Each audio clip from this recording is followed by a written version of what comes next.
we have studied Laurina for 14 years before we launched it for the first time.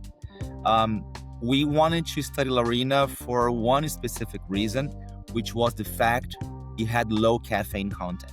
So we got our first Laurina seeds from these two institutions, and we started experimenting and planting different lineages of Laurina to understand which ones would work better for our environment. We lost 200 hectares of Laurina through our history of 14 years trying to adapt Laurina to our climate, to our terroir.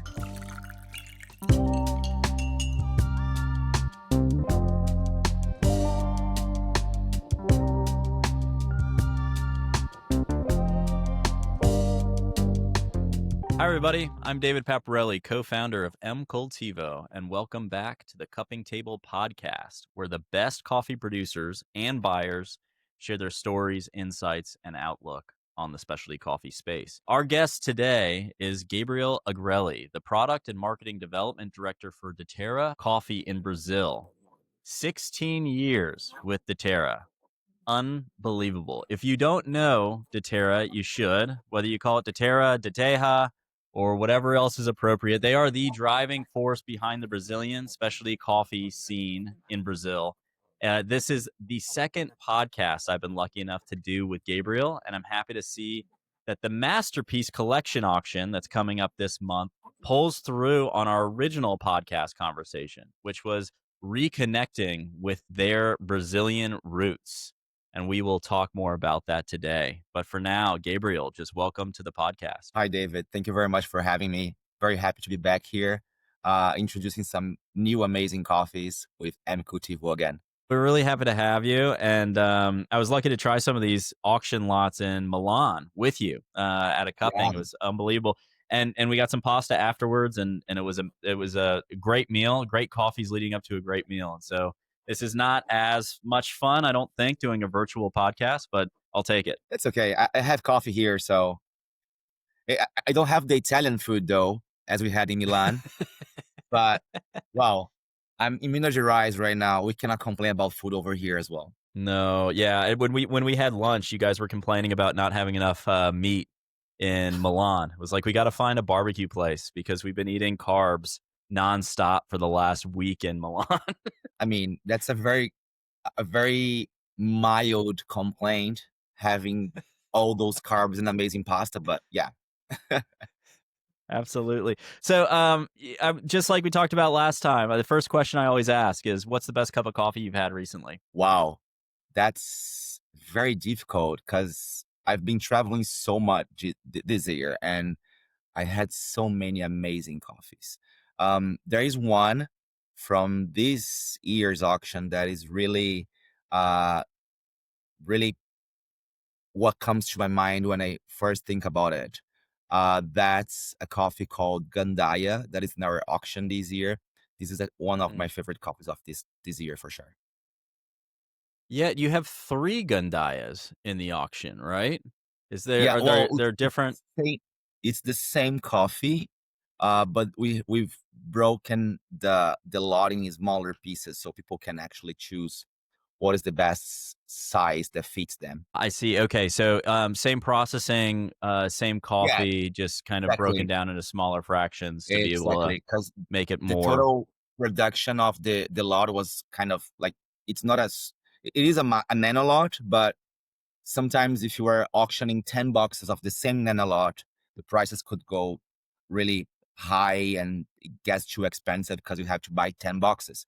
So instead of putting all the 10 boxes together, we just break it up in smaller lots of 3, 2, 1, trying to give people the chance to bid on smaller lots because sometimes they just need a little bit of coffee. But then if they just want the whole thing, they can bid on the 3 lots of that same coffee. Yeah, this is it's not, I wouldn't say brand new, but it's kind of been an evolved auction strategy that's come up over the last few years, where it's almost like you can't go small enough for auction lots. Like, you're seeing a lot of 1 kilo lots or 2.5 kilo lots. Yeah.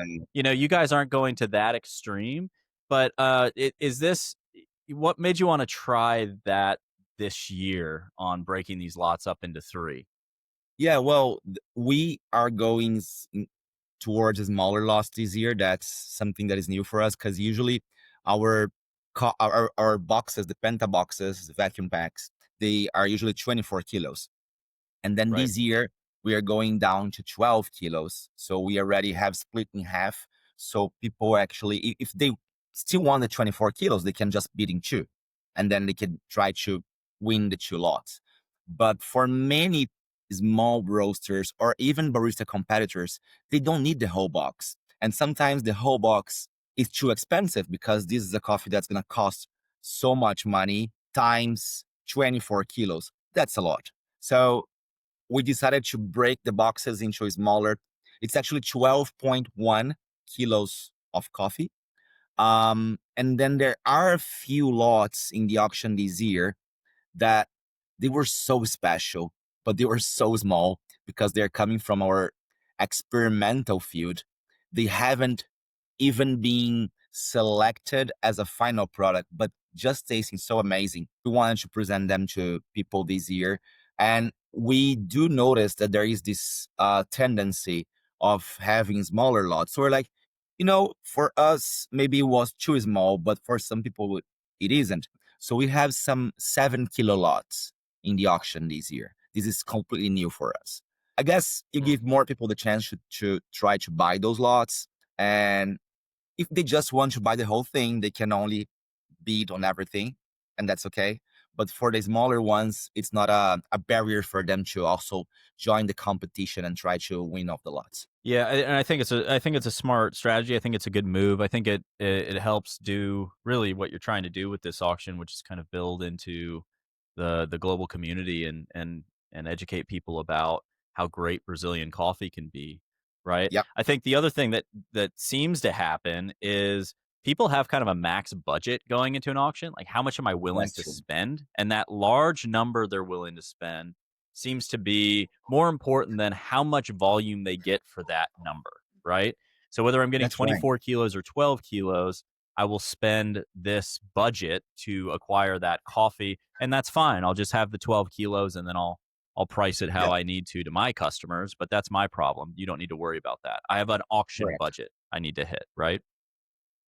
Yeah, yeah, makes sense. Want to get into your journey. I know last podcast we talked a lot about Daterra. We need to recap a little bit for folks on what what's new with Daterra, who what Daterra is for people that don't know. But I do want to talk about your personal journey in coffee a little bit. Would you mind just giving us kind of the brief summary of your story and getting Yeah. into coffee? Okay. Well, in a way, my history with the Terra starts a long, long, long time ago. Not with the Terra itself as the coffee farm, but the Terra belongs to, it's a family owned business, and the family has lots of different kinds of businesses in Brazil. They have always had this very entrepreneurial behavior here in Brazil, but always trying to focus on sustainable or ethical businesses. And the family also has a foundation that is also supported by the Terra, of course, as one of the family companies. Um, and this foundation is called Educar Foundation. It works with education with kids from public schools of Brazil, teaching.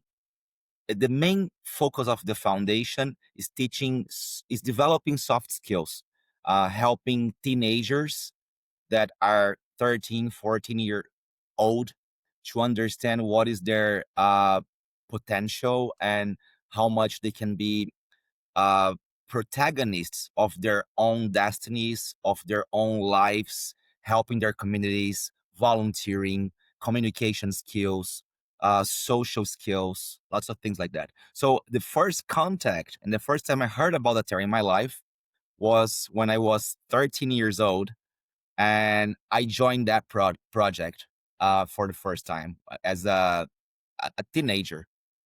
So I was part of the project for 1 year, developing these soft skills, communication skills, social projects, and things like that. And that was the first time that I realized that I actually could be doing things that would be bigger than this reality that I knew until that moment. Mm. And also that I really started to think about what were my dreams, what I wanted to be as a grown up. I wanted to see the world and relate to people from all over the world.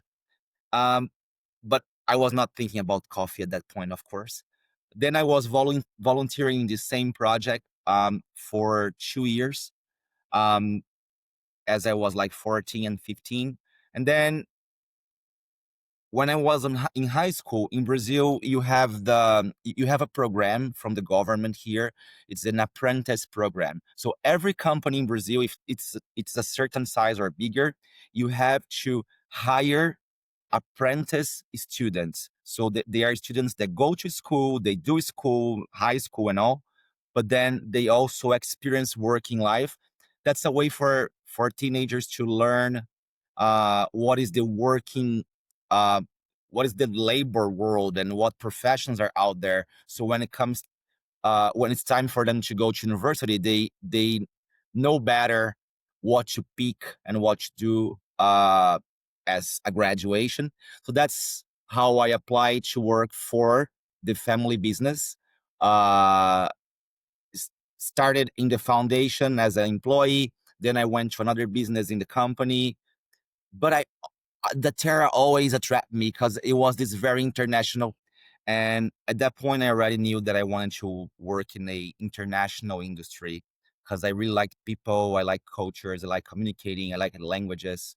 Um, so Daterra was maybe an opportunity to do that. I started studying international relations, and then I applied for a job in Daterra, and I got it. I started as a marketing assistant, and little by little, I learned that the coffee world is so much bigger than I thought. I started really falling in love with sensory tastes, and how everything that I was learning at the farm level could convert into a new experience through the cup, and how every part of the process matters.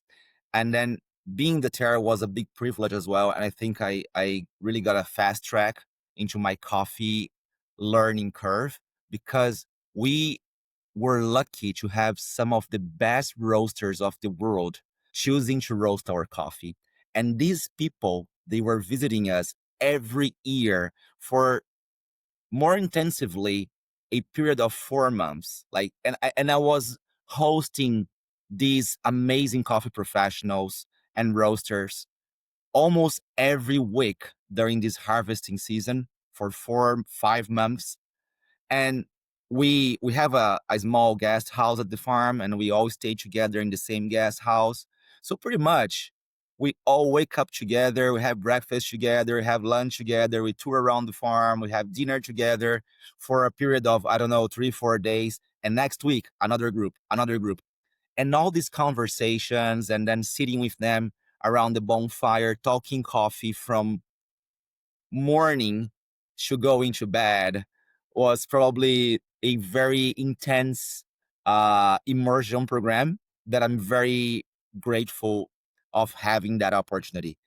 Uh, Before I noticed, I was cupping coffee, I was learning barista skills, I was learning to roast, I was really deep diving to um, coffee farming, and I guess I became a coffee professional that understand a lot about many different boxes. So I went into competition as well.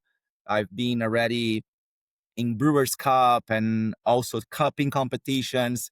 So it was like probably a roller coaster as many coffee professionals have been through, but really exciting. Yeah, it's what's amazing to me about your story is the through line with Daterra all the way. I mean, it's almost like since you even thought about having a Yeah. career, you were involved in some Daterra program and then an Yeah. apprenticeship and then an employee. I mean, so your 16 years with them is probably more like 26 years with them, which is Yeah. 16 just an years as an absolute. employee.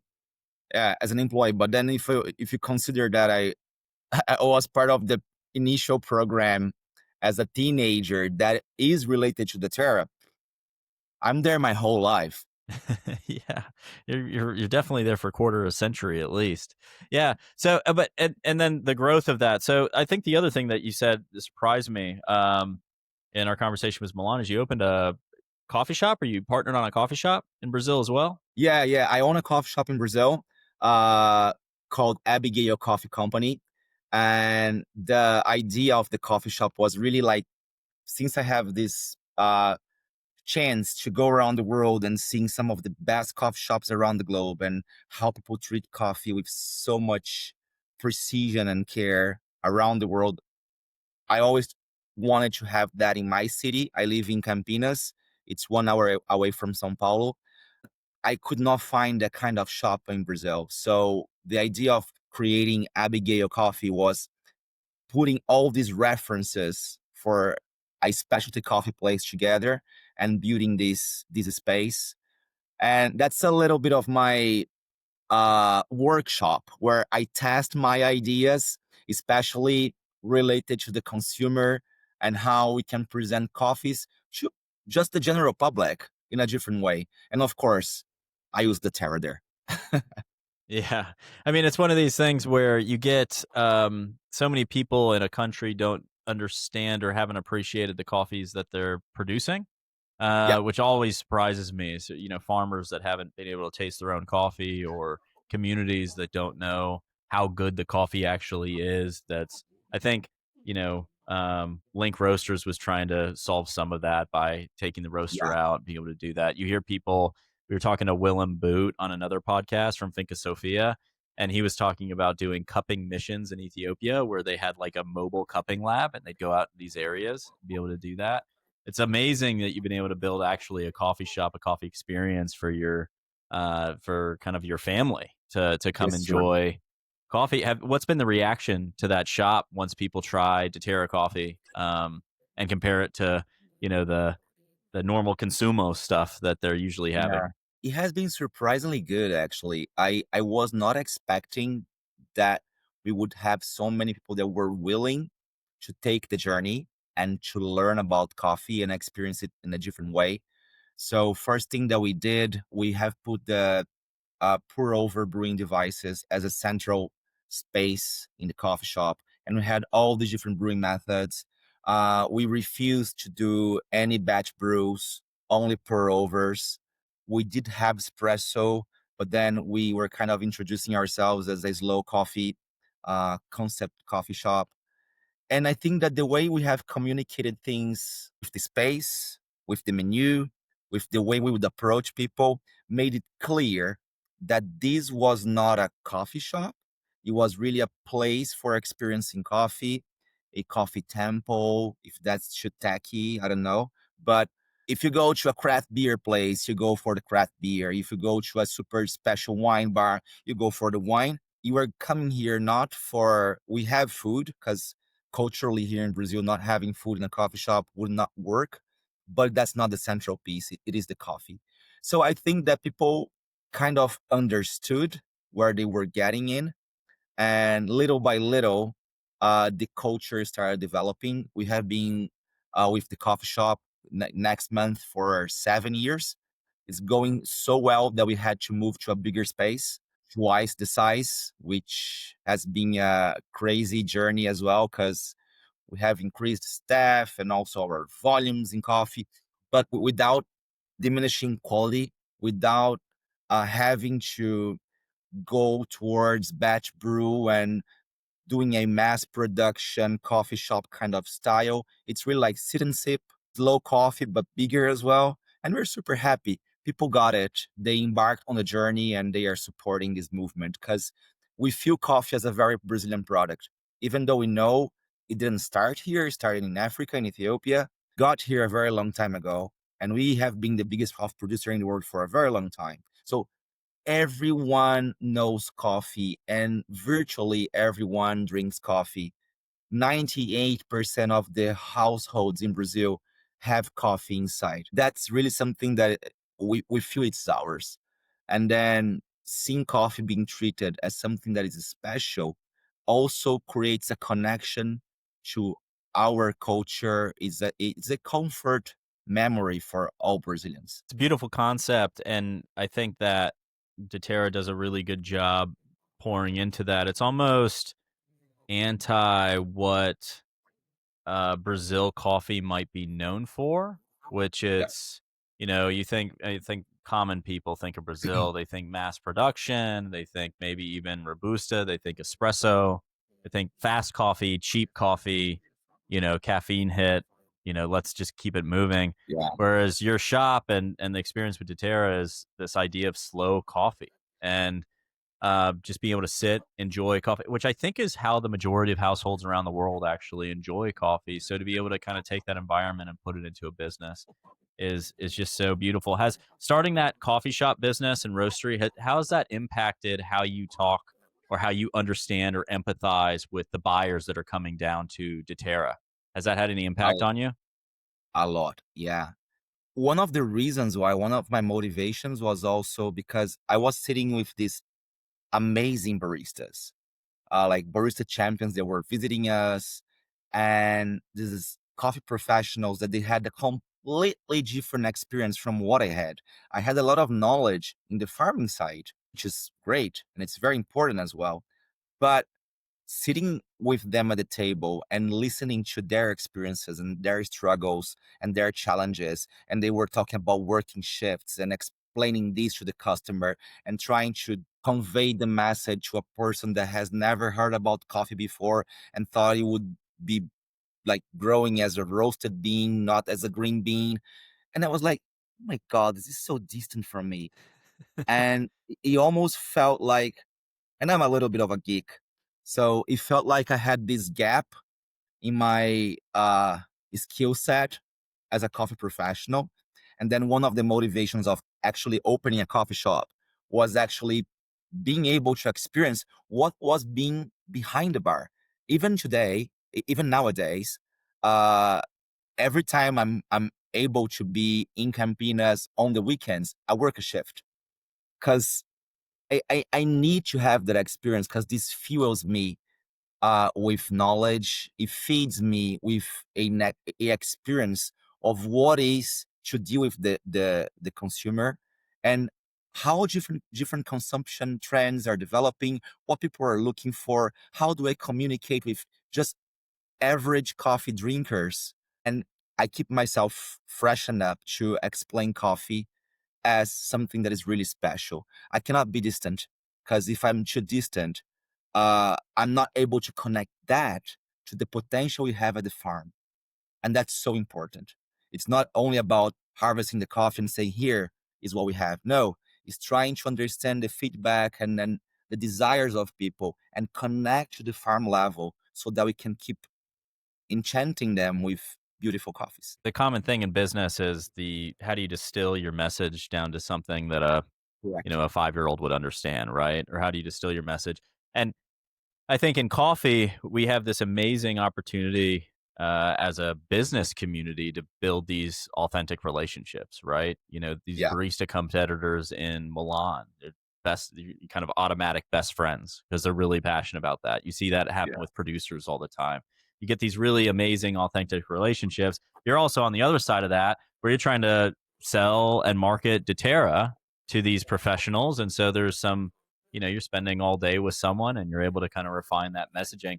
But I'd imagine there's not anything much better to refine your messaging than serving 100 customers a day a cup of Daterra, right? Like you can't Yeah. really beat that amount of iteration of messaging when you're just live and in that environment. Including rush time. Yeah, yeah. You don't get a whole day around and that ends with a bonfire and that. It's like, nope, Exactly. you have 2 seconds to convey why this coffee is amazing.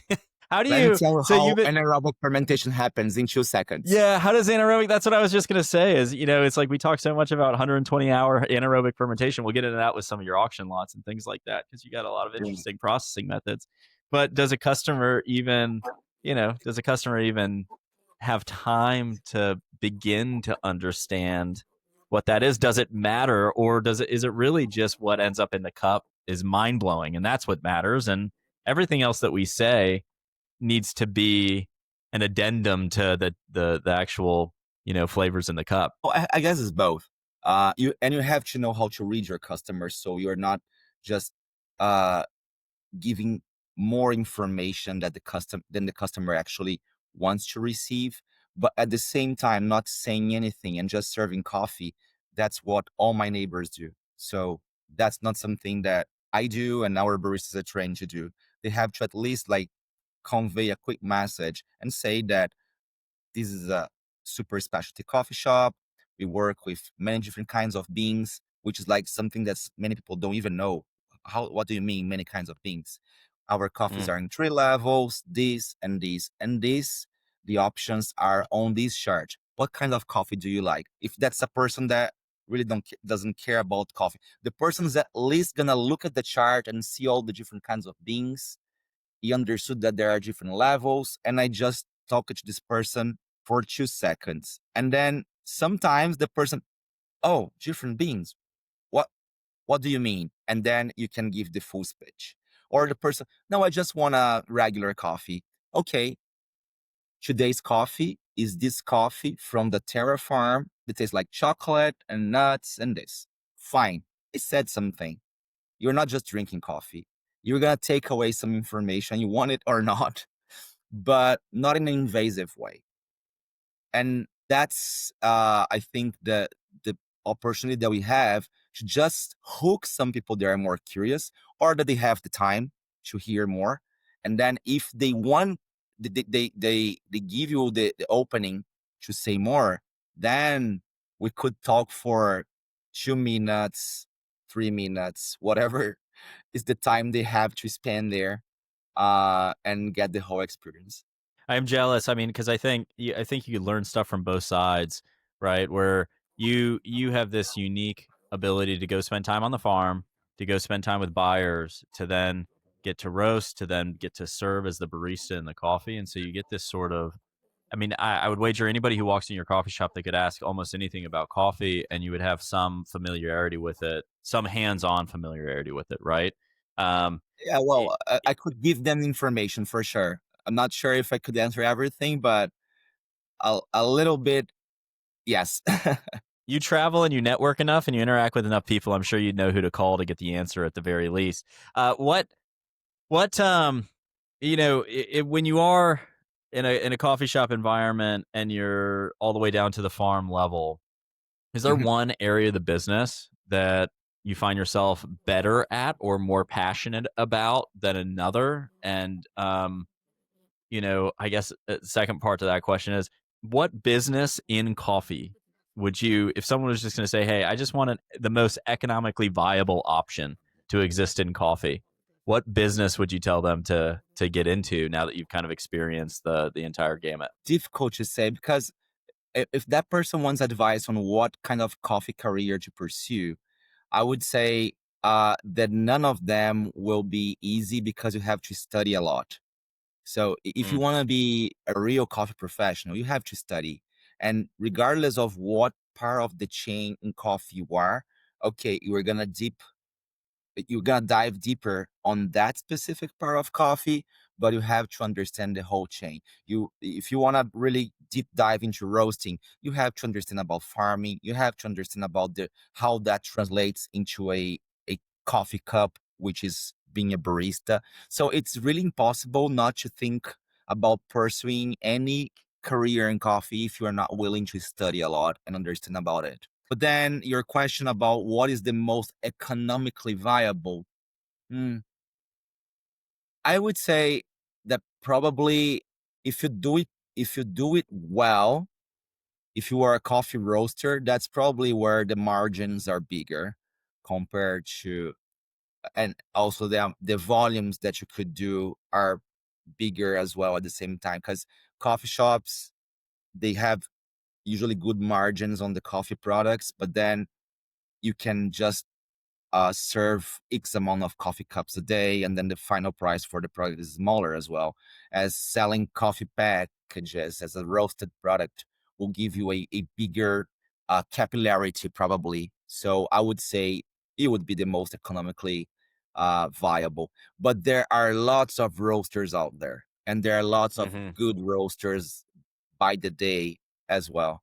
So if you want to be in that market, you have to be really good. So uh, it's not taking any of the merits of the roasters because the margins are bigger. If you want to be good and be recognized, you have to be really studying and understanding what you're doing, and right, really dazzling people with new coffees all the time and doing something really nice. Do you have a particular area of the coffee supply chain that you end up thinking the most about, or find yourself getting the most excited about?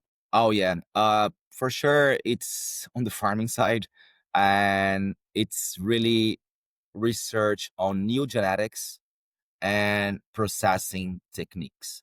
So I think that those two areas, they are a universe of possibilities.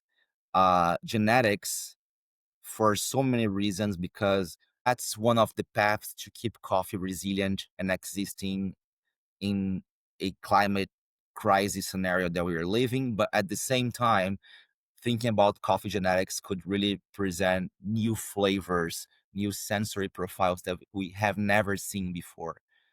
So I think that coffee genetics and developing of new varietals, new cultivars, that's such an interesting field in coffee. And processing gives you limitless possibilities on how to unlock new flavors in the beans. And of course, everything that comes after that is really important: roasting, barista, and all. But then this first part of the coffee supply chain means so much for the final product. And I think that understanding and relating to that is such a great challenge and privilege. Do you see that becoming more intentional now? I feel like the genetic conversation around coffee and processing a lot to the same effect. I don't want to diminish anybody's work that they've done in the past, but it does seem a lot of these things were kind of stumbled on by accident, right? It's almost like the original Yeah, story of coffee yeah, with Caldi, the goat herder, right? It's like we just stumbled upon and found coffee, and coffee was awesome. And then then you hear the story of geisha in Panama, where it's like a government program replanted geisha, and then they planted it further up a hill, and then that became, wow, this has amazing quality. It's just sort of this yeah. amazing accident. I know it's Laurina for you guys in Brazil. I want to ask you about the story there, but do you feel the genetic, this kind of R&D around genetics and processing is becoming much more intentional and less kind of discovery accidental? Yeah, well, I think that the thing with the genetics research is that it takes a long, long time. So before we hear any discoveries that were intentionally made, we need generations of coffee plants to be developed before that new cultivar is ready and launched into the market. So Mm. from day one, when we started Daterra, we already went after research institutions and tried to bring new genetics. But that's not how we usually people would do. Usually you would take recommendations from the local agronomist or take seeds from your neighbor, or from the local nursing house. And then there, usually regionally, there are a few varietals that they work well for that specific environment. And then everyone just replicates what everyone is doing in that specific region. So that's what I think, why I think that people were not really thinking about it as much. And of course, when specialty coffee started to develop, people started looking at better varietals more and more. And then back in the days, if you would say about what is a good quality varietal for Brazil, people would say, "Oh, bourbon is the best varietal." And then we have come such a long way after that, and so many new varietals, so many new cultivars have been discovered. But the fact that they have been discovered and launched now doesn't mean that those researches they have started just now. For a new varietal, new cultivar to be launched into the market, you need something around 40 years, maybe less than that if you're lucky.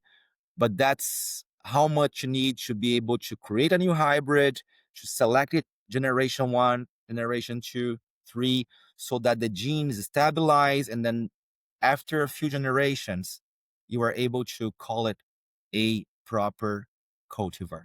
And then many of them have been launched more in the more recent history, giving the impression that people are just studying that now.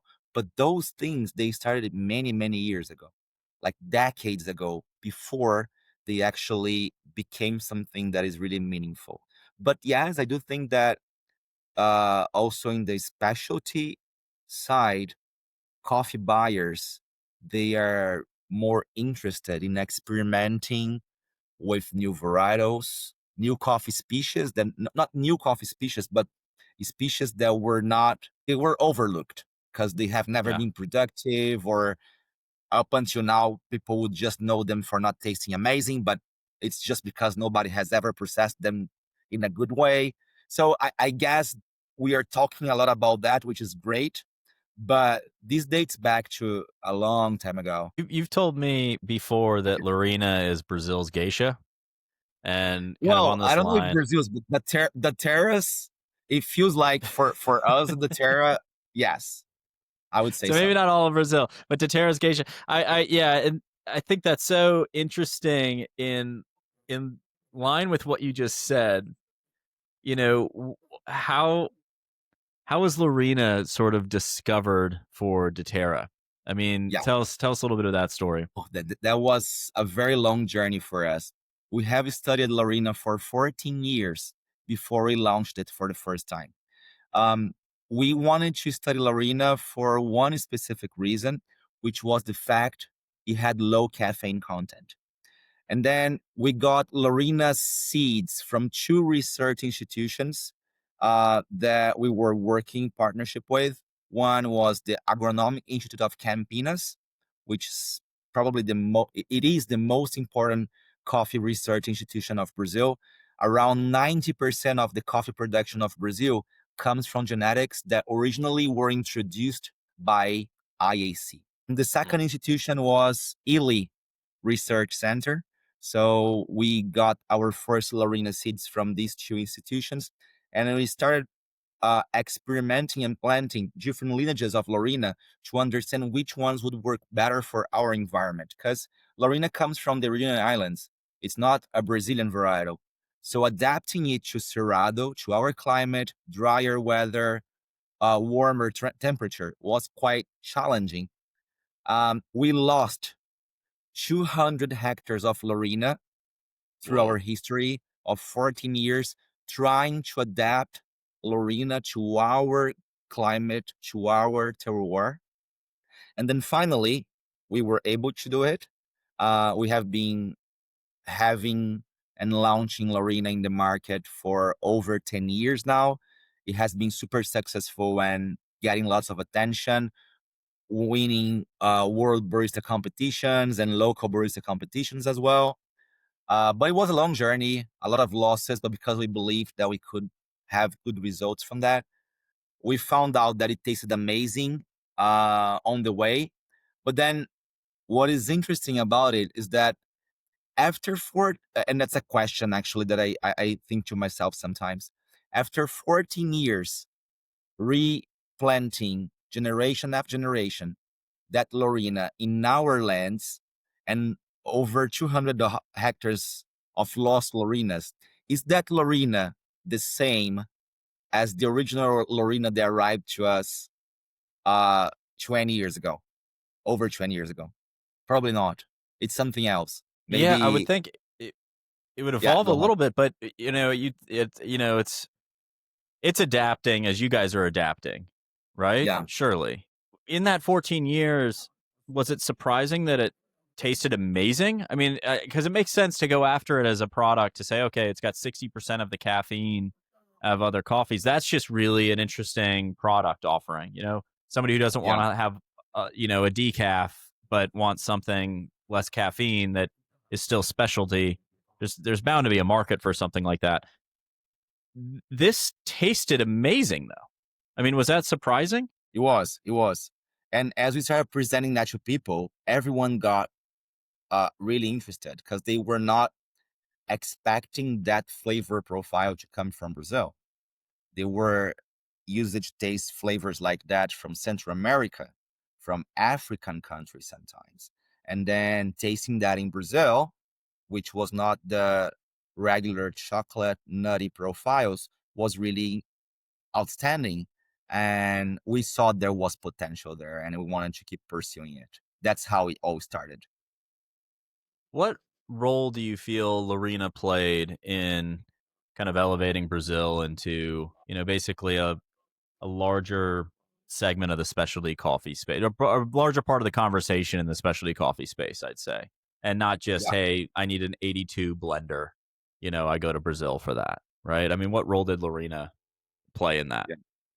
Well, I guess for us, the most important thing was really breaking some paradigms that were around Brazilian coffee. So in 2018, when Emi Fukuhori won the World Brewers Cup championship using the Terra Laurina, that was a moment that was historic because nobody would ever consider to use Brazilian coffee for a brewers competition. Traditionally, Brazil was regarded as lower quality, but when it was regarded for good quality, they would only consider Brazil for what? Espresso. Coffee class 101 in the 2000s would be what? Oh, Brazil produced a lot of coffee, commercial coffees, but if you want to use Brazil, use it for espresso, preferably as a blender, and adding some Colombia, Ethiopia, so you can bring up the acidity, because Brazil has no complexity, but it's a very good filler. That's what we have been taught for so many years. And then on Brewers class 101, oh, let's not even look at Brazil when you think about drip coffee pour overs. Let's look at the rest of the world. And then there is this crazy, and I thank and respect her very much for that, barista champion that decides to use Laurina at the world stage from the Terra and from Brazil, and she wins the competition. So I think it was not the Laurina only, but it was a combination of things. It was a very good barista with a very good brewing method, with a very good farm, with a very good varietal, so many history. It was the very beginning of anaerobic fermentations as well. That Laurina was already a recipe that we had developed on the processing side. So it was this very good combination of factors that made it into a remarkable moment in history that kind of made people think, oh, maybe I should rewrite that coffee booklet that I have in my shelf. I've been thinking about this lately, kind of coming out of Milan and the UK Barista Championship, and it's sort of you know, the the business of competitions, and there's a lot of producers that play a huge role in these UK barista competitions, right? And they're on stage with the barista, post performance, talking about their coffee, that sort of thing. People know who they are. Daterra's, often one of those. And Yeah. I do wonder how much of Daterra's strategy was to kind of be in barista competitions, or it's something you just kind of stumbled into. And then how's that changed, the Daterra's perception in the world as kind of a brand after that barista competition? Like, were you trying to get into barista competitions when, you ultimately won with Laurina? Yeah, we were not. Actually, it happened by chance, and it happened a few times before that as well. But well, when it happened for us for the first time, it was a game changer. We had no idea it would be. So the first time it happened, it was in 2005 when Troel Sposen won the World Brewers Championship using our coffee. And then in 2006, when Klaus Thompson next year won the World Brewers Championship with our coffee again, people were like, what is going on? And I'm talking about the beginning of the 2000s when like this uh, information that Brazil was a lower quality country was still kind of a rule when you were talking about or teaching about coffee. So that was the first moment that we realized, oh my God, there is a very important platform here to kind of help changing the perception of what is quality and to help changing the perception of what Brazil is able to produce and deliver.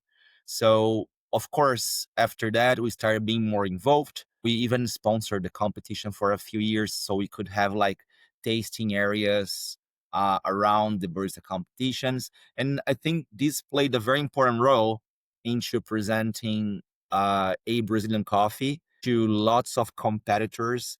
And yes, they are the trendsetters. They are the people that are bringing to the world spotlight what what are the new trends in coffee, what are the new Yeah. innovations.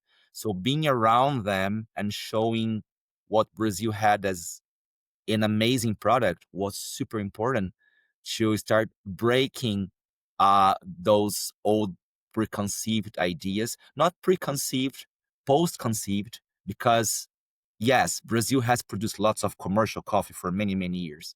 But then being able to reassess that information and present something that was different was very important as a way to change the image of the country as well, not only presenting the Terra, but using us as a vehicle to help changing that perception. Yeah, and you kind of joined in on Daterra post all that, right? So you were kind of just right, perfect, right time. World Barista Championship won, and then you came on kind of the next year. Is that sort of the timeline of events where you were Yeah, then in charge of just a marketing bit of? later. Yeah, just like 3, 4 years later, maybe. But that makes your job a little bit easier, I would imagine, coming in marketing, and you're like, okay, I have to. So my job in marketing is to market the best, renowned as the best Brazilian coffee in the It world. is. That's It my is. job. Okay, that should. But at the same time, you have to keep it up. Yeah, you have to Uh, steward it, right? Yeah, exactly. So, like for example, our auction campaigns. Every year, we try to be so creative because you know what? Presenting the auction coffees, it's not only about the coffee, it's everything that comes alongside with it. It's the stories, it's our culture, it's showing that coffee has not only flavor, smell, and texture, but it also has things that we cannot see or feel, you know?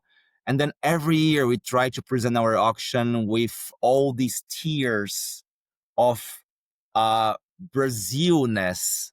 I don't know if that's even a word. It is not probably, but and it's super challenging. It's tiring to come up with all these campaigns, but we are so proud at the end of it because it really challenges us to even look at ourselves from different lenses, you know, and through coffee. yeah. Super cool. Well, I think last year you did, it was kind of R&D focused, an homage to, the science community behind coffee that goes often underappreciated. I know you donated some proceeds from the auction to that Yeah, community, keep it moving.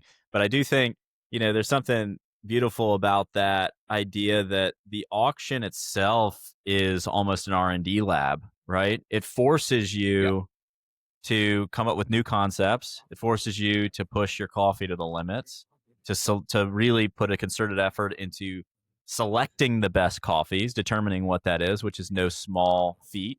That can often be very subjective as well. You're picking between your children, um, and it kind of moves you in that. And I think the barista competition environment, you you we're getting this interesting thing where producers are kind of benefiting from competition environment almost. You guys have built that into your internal fabric though. Because this is yeah, Masterpieces by Daterra is a Daterra auction only. And so you're really just trying to get your team to produce something that your team will be proud of and can present to the world. yeah. It keeps us moving. That's for sure. Yeah, it just creates that element that makes you just try to do more and be more creative. So it doesn't leave you getting to the comfort zone for at any chance. It's really interesting. What what's the theme this year? Talk about the theme this year. We've talked a lot about it, and I've gotten to cup through the coffees, as you said. I was drinking one of the coffees this morning. Unbelievable. Yeah, yeah. Tastes like Well, Nutella. It was beautiful coffee. But talk about every the theme a every little year, bit. yeah, every year we try to, as I was saying, to show the coffees, but besides the coffee, to show some aspect of the Brazilian culture that people don't know. So when people think about Brazil, they have a few ideas. They will think about samba and about Rio de Janeiro, and that's it. Okay, we can take that. We love that as well.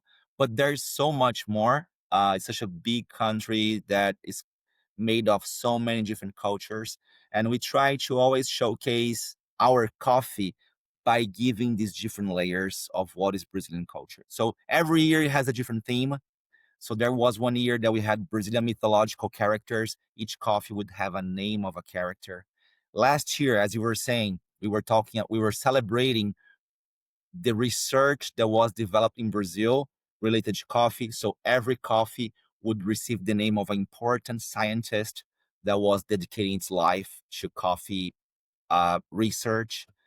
And this year, what we decided to do was really to celebrate Brazil core culture. So there is this very interesting uh, concept that emerged in Brazil when the World Cup was in Brazil many, many years ago when Brazil lost, which is called the Mongrel Complex. Mongrel, street dog, those dogs that have no breed, pretty much. And then Brazilians have always seen themselves like, and growing up, I remember that a lot in the 90s, we had this mongrel complex, which means everything that comes from the outside is better, and everything that is made here is lower quality, is not great. Everything that we produce that is really good gets exported, and none of that stays in Brazil. Fine. So we always had this perception of being a street dog kind of culture. But then in recent years, for some reason, this Brazil core movement started to happen. And then even Brazilian brands and international brands started to celebrate and desire some of this Brazilness. And you have even like international brands trying to mimic some Brazil Portuguese words. And then even the mongrel, the street dog, became our national pet. So on internet and social media, everyone has adopted the caramel color street dog, the one that is on every street asking for a hot dog or something as our national pet because it's resilient, it's creative, it's friendly. It represents Brazilians. So why are we looking at it as an underdog or a street dog when it can actually be the personification of what Brazilians are? And then that's our campaign this year is really celebrating Brazil core. Every coffee received the name of a Brazilian Portuguese word that represents a feeling, that represents a sensation that has no translation really. So for example, there is a coffee in our auction, I was talking about it earlier, called Gandaia. Gandaia is our word for, you know, the biggest night out of your life, that you dance a lot, you have a great time. We have a word for that, which is Gandaya. And I'll tell you something, we try to connect the flavor of the coffees, the sensory profile, to the meaning of the word. And that coffee tastes like a big night out. It tastes like Gandaya. And there's another one called Malemolência. Malemolência is this Brazilian way of moving, with a swing that you cannot explain. And that coffee called Malemolência tastes like that. I don't know if it makes any sense. It makes a lot of sense to us. All of the words, they have a very specific meaning. We are explaining the meanings in the cards, and we are also explaining the sensory profile. And I hope people understand this multi-sensorial experience. Might be a bit crazy, but it works for us. I view it as almost poetic. I mean, it's really fun going through just kind of your auction, your auction website and list, and sort of going into each lot and then getting the definitions of what that lot means and then how that ties to a flavor profile and a concept, and it Yeah, becomes this full cultural experience. You have auctions, or you have auction lots or cuppings that become this like full sensory experience where it's almost auditory and visual, and it's taste, and I've heard that, it's this idea of organothaloptic experience. I probably pronounced that completely wrong, but it's this idea that's all encompassing. This is a yeah, this adds a cultural element to that, to where it's just fun. I mean, you open the sample it is. box. You guys were nice enough to send me one. You open the sample box and there's like ribbons, and it's a party. The cupping is a party. So I encourage anybody to go out and look at the auction website and take a look at these. And if you can get a sample set, so I'd get one. If you can go to a cupping, I'd go to a cupping, because the whole thing. It's a party. It's a cultural phenomenon. So I think you guys have done an amazing job, and I love it. I do want to talk to you about the before I leave anything out. I do want to talk about the processing methods and the coffees themselves, and just kind of what Yeah. you guys are thinking about. What are you excited about on this cupping table this year? Well, there are lots of coffees that we are very excited about. First of all, it's the comeback of the Laurinas. So I do think that 2024 was not the best year for the Laurinas because of climate. But then this year, the production of Laurina itself was very, very, very small, but amazing. So I guess that because the trees didn't produce as much, they really had energy to dedicate and develop those cherries. So they are so juicy, they are so complex. So there are many different lots of Lorena in our auction, and honestly, I have a hard time to pick my favorite. It's really, really interesting. Besides that, talking about varietals first, we have this year, the second year of C, which is this new varietal that we have launched last year. It's a varietal that it's actually a selection of a lineage that we have done inside of Daterra that is focusing on amazing taste profile, but with very good climatic resilience, which is something that we should be looking at from our in our research and experimental farms, because that's something we're going to be facing in the future. But we want to keep producing coffee, but of course, tasting amazing. Mm. We are launching two new materials this year that are quite exciting. There is one Harar. Harar, it's from the Harar region of Ethiopia. And actually, these genetics came to us uh, through the Research Institute of Campinas as well. In one of our experimental fields, we only have a few trees of that Harar genetics, and it's tasting really special. It has these green grape, strawberry, green apple flavors, uh, but then cooling down goes towards tropical fruits. Really beautiful and very floral, like Ethiopian coffees would be expected to be, but that's grown in Brazil.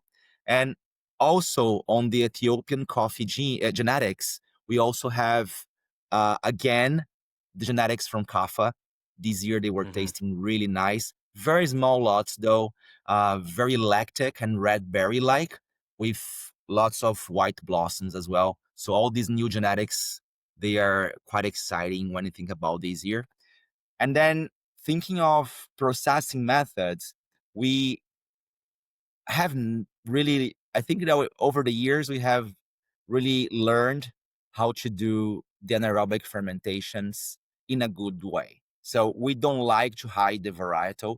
We don't like to hide our terroir. That's our take on it. It's okay if other people would like to do it in different ways, but the way we ferment our coffees is really to unlock flavors that are already existent in the coffee varietal, so that it can say that this is what it is.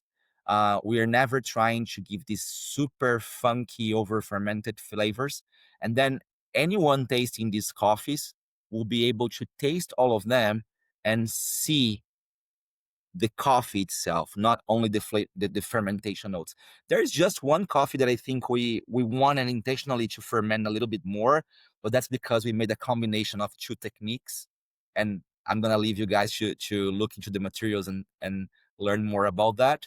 But everything else is really like mild fermentations, if you think about it, but really trying to increase complexity without hiding what the coffee has. That's the whole um, logics that we apply to our coffees. I saw it might have been the lot I was drinking this morning, but I saw cryo anaerobic fermentation in there too. Like so things that Yeah, where you're taking a spin on anaerobic fermentation, but you're doing it at such low temperature levels to where it doesn't really go nuts or get out of control. Very kind of sustained control fermentation by the sounds of it. Um, so it's just not that it's you taste these coffees and they don't taste like they're necessarily anaerobic coffees, even though it might say 140 hour yeah, anaerobic coffee. And I don't quite know how you guys are doing that. yeah, No words, no words. Doesn't want to get into it. So are you doing it at a colder temperature for your anaerobics? Do you want to share anything on any of that, yeah, or yeah. just leave it up Sorry, for reading the materials? call broke up a little bit, so Oh, now that's now you're okay. back. Yeah, so Yeah. our cryo anaerobic fermentations, we are gonna ferment the coffee at very, very low temperatures, usually around 5 Celsius degrees. And the idea is really extending the fermentation for a longer time so it can allow more time for enzymatic reactions to happen inside of the beans without developing the over fermented flavors from the fermentation of the cherry pulp, which could often give this too winey flavors that could go towards acetic flavors as well. So that's how we try to develop our fermentation curves on most of our coffees. But even for the coffees that do not go through cryo fermentation or low temperature fermentation, we're gonna do our fermentations in a shorter time frame so we can do it in a more controlled way, developing these nice punchy flavors that we like without getting the overly boozy uh soy sauce cocoa nib flavors. We don't want to do that. And there's something that we have researched for the last, I would say, 8 years, is really trying to look at yeast strains that will consistently produce good flavors for our coffees. And there are a few that we have selected that they have been working amazing. And most of them, actually, the ones in the auction, they are all from the Brazilian East strains. It's Mm. indigenous East strains from Brazil that we add that to the fermentation tank. And of course, it's not flavoring the coffee, it's only helping to break down the sugars in a specific way at a specific velocity so we consistently get those amazing profiles. So the ones that were fermented with yeast, you have that information on the description cards as well. They are all result of almost a decade of research on Brazilian natural native yeasts so we could develop those flavors, and we really love those. So good. So good. Well, anybody out there who has the opportunity to try these, you should. They are still surprisingly, I would say, Brazilian, but I think you guys are doing a great job to reconnect to your Brazilian roots and make this more of what people think of Brazil from now on. I know that's been a decades long journey for you, so I appreciate that. And thank you so much, Gabriel, just for your time today, for sharing your story, sharing the story of Daterra, talking about what you guys are doing uh, in the next few years in coffee, what we can be excited and hope to see. The masterpiece collection auction will be November 25th. You Yeah, can register for that. Everybody who has the opportunity should register for it. DaterraCoffeeAuction.mcultivo.com. It's probably the easiest thing to do. You can just go to mcultivo.com. and select Daterra's auction, register there. And then Daterra will also be representing Brazil in the Dubai coffee auction in January. So Correct. World of Coffee Dubai, this is becoming a annual event, which is really exciting. The Dubai Multi Commodity Center and the Coffee Center within that is sponsoring an auction, and Daterra will be a part of that among some of the best producers. I can say this without a doubt, some of the best producers in the world. And it will be live, which is a new thing. So live podium. Gabriel, you were there last year. Hopefully, I think you said you're going to be there this year, but it was just a great time. Yeah. Well, my colleague Fernanda, she has been the Terra forever, like me. She's gonna be there. I'm so sorry I won't be in Dubai. It's been such a long time I don't go. But Fernanda is gonna take the trip and represent us there, and hopefully be able to connect with coffee buyers and people that will be participating in the auction, telling the stories and getting inspired and inspiring everyone while they are all there in Dubai having some great time and coffees. Yes, absolutely. Well, excited to see Fernanda there, see Daterra represented. We will, yeah, we're making this. I guess we'll do this twice a year for the rest of our lives. So thank you so much for the second podcast, Gabriel. Looking I think you were forward to that. podcast 3 or 4. Man, this Yep. yeah. Now you were 3 or 4, and now you're 40. So we'll have to have you back on next year and catch up. It's just been a lot of fun. So thank you so much. Thank you very much, David. Thank you for having me.